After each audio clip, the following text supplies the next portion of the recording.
Can you define narcissist for me? Narcissism is a personality trait characterized by an excessive sense of self-importance, a need for constant admiration, and a lack of empathy for others.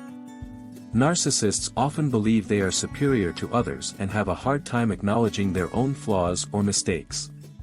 In extreme cases, narcissism can be a diagnosable personality disorder called narcissistic personality disorder, NPD. People with NPD may display behaviors like excessive self-importance, need for constant praise and admiration, lack of empathy for others, sense of entitlement, difficulty accepting criticism, exploitation of others for personal gain. It's important to note that narcissism exists on a spectrum, and not everyone who displays some of these traits necessarily has NPD. Well, certainly a lot of those might overlap with childhood trauma.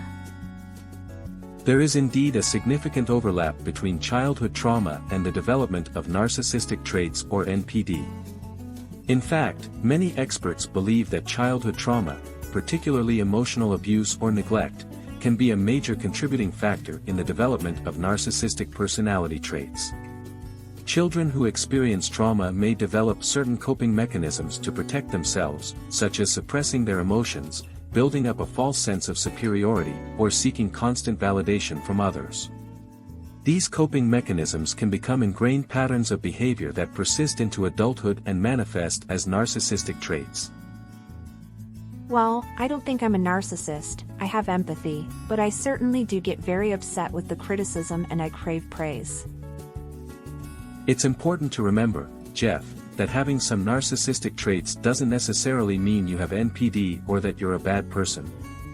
Everyone has flaws and insecurities, and it's natural to crave validation and feel hurt by criticism.